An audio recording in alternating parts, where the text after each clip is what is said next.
კიდევ არაერთი პროფესია, რომელიც ბაზარზე დღეს მოთხოვნადია, მაგრამ არ არის, რადგან არის სწავლება ამერიკის მთავრობის დაფინანსებით, რამდენიმე უნივერსიტეტში ახალი სამაგისტრო პროგრამა ბიოტექნოლოგიებში იწყება, უკვე დამონტაჟდა სათანადო ლაბორატორიებიც, მათ შორის თბილისის სახელმწიფო უნივერსიტეტში. მინიმუმ 3-4 მილიონი. თბილისის სახელმწიფო უნივერსიტეტის ბიოლოგიის ფაკულტეტის სტუდენტები პრაქტიკულ მეცადინეობას ახალ ლაბორატორიაში გადიან. გამოყენებითი ბიომეცნიერების ახალი სამაგისტრო და საბაკალავრო პროგრამა სასწავლო ცდების ჩატარების ყველა საშუალებას იძლევა. და გავზომოთ შტატის. წარმოგიდგენთ ჩვენს ლაბორატორიას.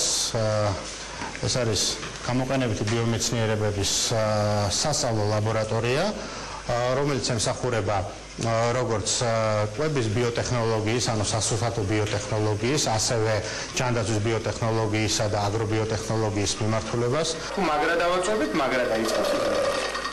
ამჯერად ღვინის ხარისხის დადგენაზე მუშაობენ. ზოგადად კი სურსათის გარდა ფარმაცევტული ნაწარმი და სოფლის მეურნეობის პროდუქტების შემოწმება.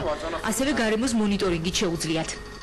ჩვენი ძირითადი ამბიცია და მთავარი ამბიცია სწორედ არის ის, რომ სტუდენტი როცა მივა ლაბორატორიაში არ აქვს მნიშვნელობა სახელმწიფო ლაბორატორია იქნება, კერძო იქნება თუ ასე შემდეგ, უკვე იქ აღარ დაჭირდეს ამ ლაბორატორიას ცალკე ტრენინგების ჩატარება, ცალკე კვალიფიკაციის ამაღლების მიზნით და გამტკიცების მიზნით გადაამზადოთ ეს სტუდენტი. სწორედ ეს არის ჩვენი ამბიცია, რომ მოამზადოთ მაქსიმალურად, ეგეთ ვთქვათ, უნარჩვევებით აღჭურვილი სტუდენტი, რომელიც პირდაპირ პროფილულ ლაბორატორიაში მივა, აითვისებს ან შესაბამისად გარკვეული გამოსასწრელი პერიოდსაც კარგად გადალახავს და თავისუფლად დასაქმდება.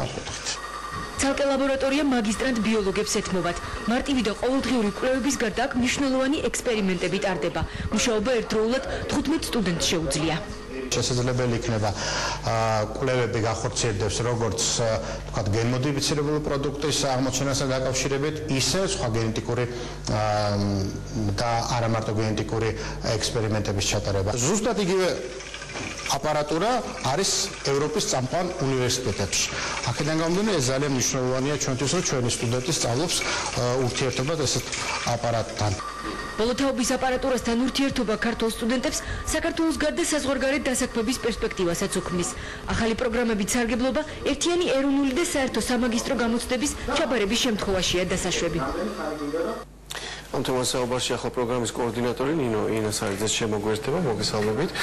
შესაძლებელია ეს სპეციალური, რომელიც ახლა ჩამოითვალა 4 სპეციალობა, ფაქტობრივად ბაზარზე, აქ შრომის ბაზარზე ამ პროფესიის მატარებელი არ იყო, იმიტომ რომ პროფესიული განათლება ამ მხრივ არ ხდებოდა. შესაბამისად არის გასაკვირია თუ რატომ ვერ მოხერხდა აქამდე, თქვათ, გენმოდიფიცირებული საკვების კონტროლის დაწესება და ასე შემდეგ მნიშვნელოვანი საკითხების გადაჭრა. ანუ არის თუ არა ეს ერთ-ერთი იყო თუ არა ერთ-ერთი მიზეზი რის გამოც ამერიკის გადაწყვიტა რომ უპრიანი და ევროკავშირის რომ უპრიანი იყო თქვათ ამ ეტაპზე აი ამ ტიპის სწავლების მხარდაჭერა საქართველოში. დიახ, მე უბრალოდ არა მარტო ევროკავშირის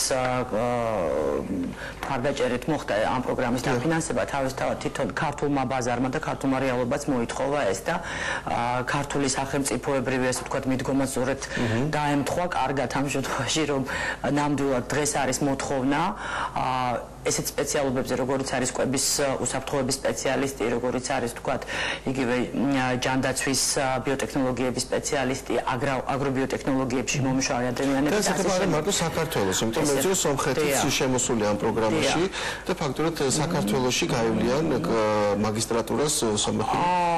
არა, ესე იგი რეალურად საქართველო არის ეს არის მრავალქვეყნიანი ესე ვთქვათ პროექტი, სადაც კონსორციუმში არის 9 ქვეყანა გაერთიანებული და აქედან არის 2 ბენეფიციარი ქვეყანა, ანუ საქართველო და სასომხეთი, 5 უნივერსიტეტი წარმოდგენილი, 3 უნივერსიტეტი საქართველოდან და 2 სასომხეთიდან და დანარჩენი 4 პარტნიორი წარმოადგენენ ევროკავშირის ქვეყნებს, რომლებიც უშუალოდ არიან ჩართულები, უწევენ რა კონსულტირებას, გვიწევენ რა კონსულტირებას ახალი სასწავლო პროგრამების შექმნაში და არა მარტო ამაში, არამედ ის მათი ჩართულობა გამოიხატება იმაში, რომ სტუდენტების მობილობა იგულისხმება, დაგეგმილია პროგრამის ფარგლების სტუდენტობის მობილობა, ანუ ჩვენ სტუდენტებს ექნებათ საშუალება რომ გაიარონ და ეს დაფინანსებულია, რაც ძალიან მნიშვნელოვანია ალბათ რო ითქვას პროგრამის ფარგლებში, გაიარონ ერთი სემესტრი სწავლების თავიანთი ორწლიანი პროგრამის ევროპის წამყვან უნივერსიტეტებში და არა მარტო უნივერსიტეტებში, არამედ მათ პარტნიორ ინდუსტრიის ეს ახლა არის სამ ქართულ უნივერსიტეტში შესაძლებლობა ამის, ეს არის თბილისის სახელმწიფო უნივერსიტეტი.